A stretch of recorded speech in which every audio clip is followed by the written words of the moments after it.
The transport pod descended through Earth's atmosphere with a mechanical whine that made Lyra's ears flatten against her skull. Her clawed fingers gripped the safety harness so tightly that the synthetic material began to tear. Through the viewport, she watched the blue-green planet grow larger, her golden eyes wide with a mixture of terror and reluctant fascination. Lyra was Kenth, a proud member of the wolf-like species that had conquered 17-star systems through sheer ferocity and military might. Her people were warriors, hunters, apex predators who made other species tremble. Yet here she was trembling herself, sold into a mail-order bride contract to pay off her family's crushing debts to the Galactic Trade Consortium. The irony wasn't lost in her. Destination: New Seattle, North American Sector. The pod's AI announced in that infuriatingly cheerful tone all AI systems seemed programmed with preparing for landing sequence. Your contractor has been notified. Contractor. What a sterile word for the human who now owned her contract for the next 5 standard years. Lyra had heard the stories about humans, the strange bipedal species that had only joined the galactic community 40 years ago. They were weak. Her instructors had said soft. They had no natural weapons, no claws, no fangs worth mentioning. They compensated with technology, yes, but individually they were hardly threatening. So why did her instinct scream danger every time she thought about meeting one? The pod touched down in a private landing zone with barely a bump. Lyra's heart hammered against Harab's as the door hissed open, revealing a modest suburban home with all-maintained garden. Earth's sun felt different on her fur. Warmer, somehow more alive than the harsh light of her homeworld's binary stars. She stepped out on shaking legs, her tail tucked between her legs despite her best efforts to appear dignified. At nearly 7 feet tall, she towered over most species, her silver-gray fur and battle scars marking her as a veteran of the Kenth Defense Forces. But right now, in this alien place, she felt small. Hello there. Lyra spun toward the voice, dropping into a defensive crouch purely an instinct. Her lips pulled back from her fangs, and then she stopped, confused. The human standing in the doorway was not what she expected. He was of average height for his species, perhaps 5'9", with a slender build that screamed non-combatant.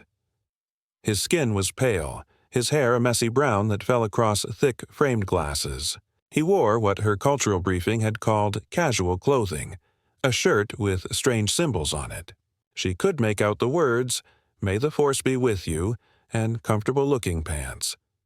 He was smiling, not the predatory smile of a victor claiming his prize, but something softer, nervous even. "You must be Lyra," he said, adjusting his glasses with one hand while the other clutched what appeared to be a tablet device. "I'm Marcus Chen. Sorry, you should have been out here waiting, but I was just finishing setting up your room and lost track of time. Come on in. You must be exhausted from the journey." He turned and walked back into the house without waiting, as if he had no fear whatsoever of turning his back on a trained Kenth warrior. Lyra stood frozen for a moment, her tactical training wearing with her confusion.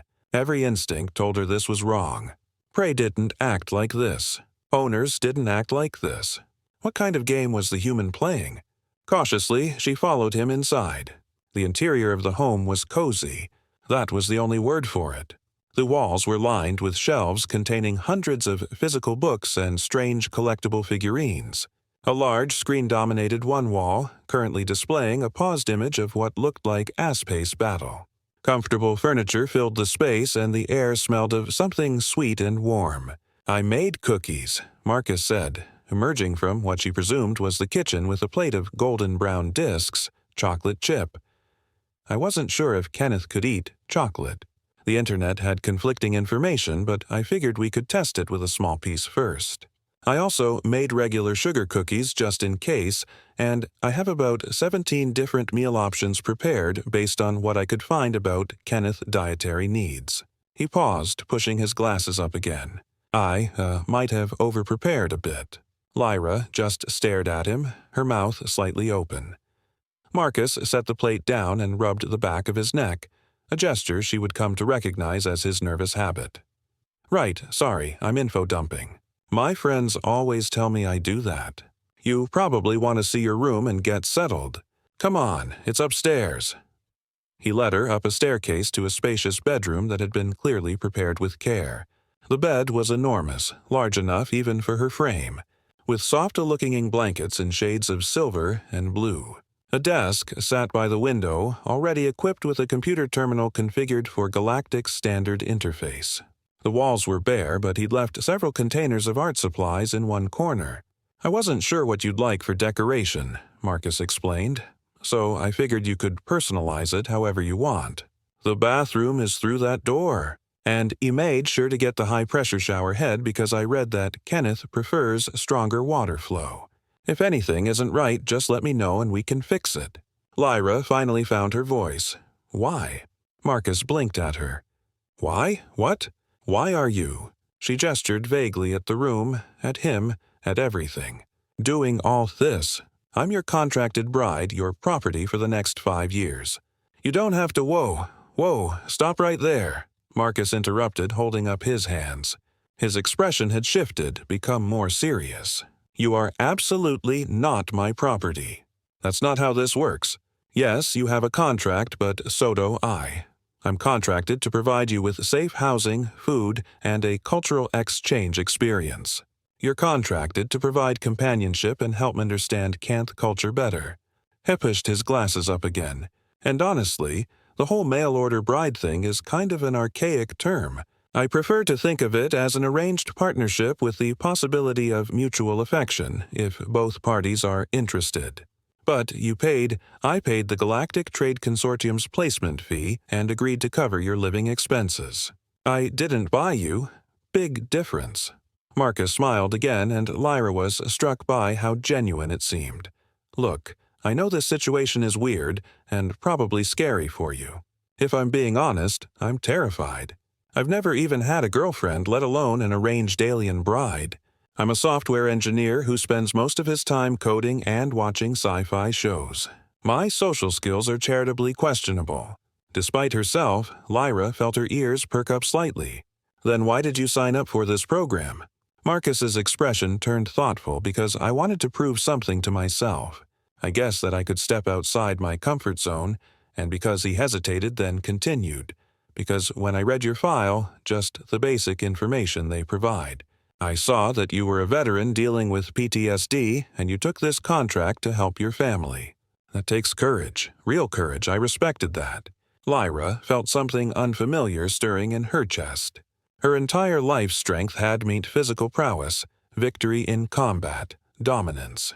But this human, this soft, weak-looking human, was showing her a different kind of strength. "I don't understand humans," she admitted quietly. Marcus laughed, a warm sound that filled the space between them. "That's okay. I barely understand humans, and I am one." He moved toward the door, then paused. "Hey, Lyra, I know you're probably still scared, but I promise you I don't bite." His grin turned slightly mischievous. "Unless you ask me to." And with that, he left her alone with her thoughts, the door closing softly behind him. Lyra stood in the middle of her new room, her mind reeling. She had prepared herself for a cruel master, a lustful owner, perhaps even an indifferent keeper who would ignore her except when her contract required interaction. She'd not prepared herself for Marcus Chen. As she sank onto the surprisingly comfortable bed, Lyra realized that this arrangement might be far more complicated and potentially far more dangerous to her carefully guarded heart than any battle she'd ever fought. Outside her door, she heard Marcus moving around, humming something tunelessly. Despite everything, despite her fear and confusion and wounded pride, Lyra found herself smiling. This was going to be an interesting 5 years.